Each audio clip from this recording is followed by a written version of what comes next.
Salut la meute, c'est Raph. Salut la meute, c'est Jus. On espère que ça va bien. Et ça va très bien parce qu'aujourd'hui on va faire péter Big Ben. Yeah. Dans un jeu de société, hein, pas en vrai. Mais j'en reviens pas qu'on ait toujours pas fait de vidéo sur ce jeu. On a parlé de quelques jeux sur la chaîne. Ce jeu-là, il fallait quand même vraiment qu'on vous en parle. C'est un jeu à rôle caché, 4 à 8 joueurs. Et jeu à rôle caché, en fait, ça veut dire jeu type loup-garou. Ce sont des jeux qui sont nés du loup-garou, des mécaniques du loup-garou. Et si vous êtes peu, si vous êtes 4 à 8 joueurs, vous pouvez jouer à Time Bomb. Ça marche super bien. Très honnêtement, si vous n'êtes pas plus que 8, proposez ce jeu plutôt que jouer au loup-garou, hein, parce que même avec toutes les compos rigolotes du monde, à moins que ça soit genre juste pour le fun, on va essayer, vous prendrez quand même beaucoup plus de plaisir sur Time Bomb. Ce jeu est incroyable, il y a des gens qui passent leur nuit dessus. Et non, on n'est pas sponsorisé. C'est excellent parce que c'est le jeu à rôle caché type loup-garou le plus simple et efficace qui soit. Vous pouvez jouer avec toute votre famille, même s'ils comprennent jamais rien à vos jeux, vous pouvez jouer avec votre papy sans problème, ce jeu fonctionne bien. Et c'est parti, on va expliquer les règles.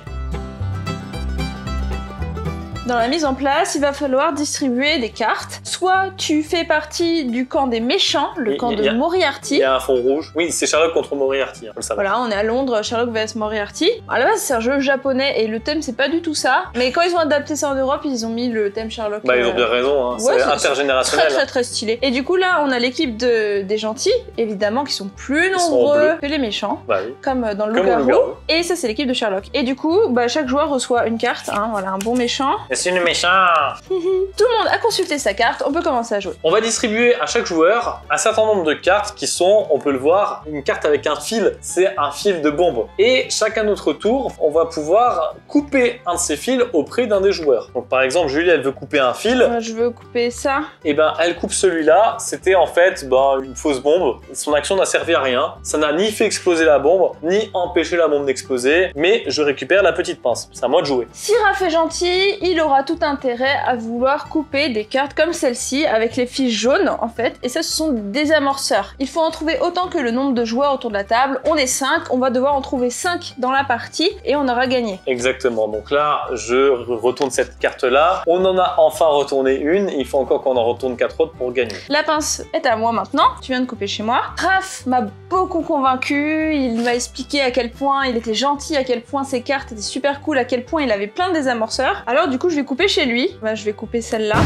Et pas de chance, c'était Big Ben, donc les méchants ont gagné la partie parce qu'on vient de faire sauter Big Ben, on a réussi notre objectif. Parmi toutes les cartes autour de la table, on ne connaît que celles qu'on a devant nous. Je crois qu'on commence tous avec 5 cartes. On commence tous avec 5 cartes, oui. On connaît que les cartes qu'on a devant nous. On sait qu'il y a potentiellement Big Ben dedans, qu'il y a des amorceurs ou qu'il n'y a rien. Parfois un mélange de tout ça. Le but, c'est de réussir à convaincre les gens de couper chez nous ou de couper ailleurs. Histoire de dire, bah voilà, moi je suis gentil, j'ai Big Ben, faut vraiment pas taper chez moi, taper ailleurs. Si les mauvaises cartes sont toujours dans la main des mauvaises personnes, on pourra jamais avancer. Mais la subtilité, c'est qu'au bout d'un moment, on remélange toutes les cartes qui n'ont pas encore été coupées et on les redistribue. Le jeu est réparti plusieurs fois dans la partie. C'est ça. Et du coup, on va pouvoir espérer avoir les bonnes cartes qui correspondent à notre personnage. Si je suis gentille, j'espère que j'aurai plein de cartes comme ça pour indiquer à mes partenaires d'aller couper chez moi. Alors que quand je suis méchant, j'espère à un moment avoir Big Ben pour dire bah voilà, j'ai Big Ben, histoire que l'autre méchant coupe chez moi. Mais on n'est pas toujours sûr qu'il y a un autre méchant. Il me semble que lorsqu'on joue à peu, genre à 4, il me semble que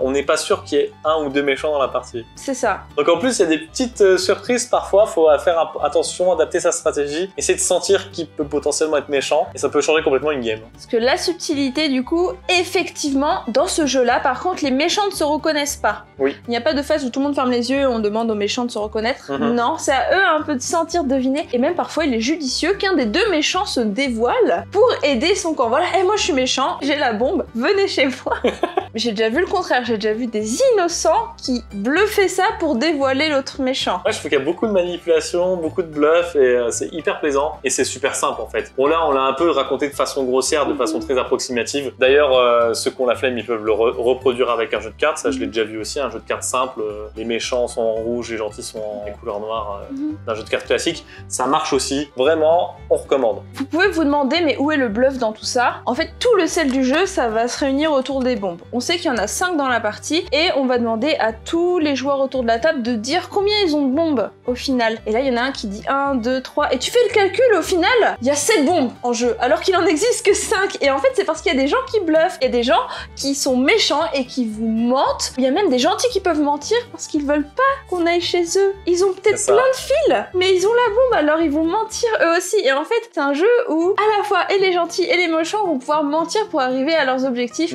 Et du coup, coup, voilà, c'est un jeu incroyable, trop bien, Time Bomb. On peut finir une petite note sur Time Bomb Evolution. En fait, vous allez peut-être pouvoir tomber sur Time Bomb Evolution. C'est pas une extension, c'est une variante de jeu, clairement. C'est une autre boîte. Elle est plus compliquée. Elle est plus compliquée, du coup, le côté jeu simple, on le retrouve pas. Après, c'est un jeu qui reste intéressant. Mais vous y ferez pas jouer vos grands-pères à celui-là. Moi, personnellement, je sais pas, je reste mitigée. J'ai fait plusieurs parties avec des joueurs expérimentés du loup-garou et de Time Bomb même, et on n'a pas trop accroché finalement. Ouais. Moins de bluffs était possible, j'avais l'impression, et au final, ce qu'on aime dans Time Bomb, c'est pouvoir faire des bluffs simples et efficaces. Le bluff effronté, quoi, j'adore ça. Bon, en tout cas, voilà, vous avez nos avis un petit peu sur les deux. Voilà, on a fait une petite vidéo pour vous présenter des jeux de société. Si jamais vous appréciez ça et que vous voulez qu'on vous présente d'autres jeux, on peut toujours le faire de temps en temps, donc n'hésitez pas à le manifester en commentaire, à nous le dire sur le Discord, peu importe, à le partager autour de vous. On le verra bien sur le nombre de vues aussi, donc c'est une façon de savoir si ça vous a plu en fait. Et vous n'avez plus le droit de vous plaindre que vous êtes trop peu pour jouer au loup-garou. Il y a des magnifiques jeux qui existent, qui font très bien l'affaire. Et là, il n'y a pas besoin d'acheter d'extension pour avoir des rôles en plus. Et le village Chandor.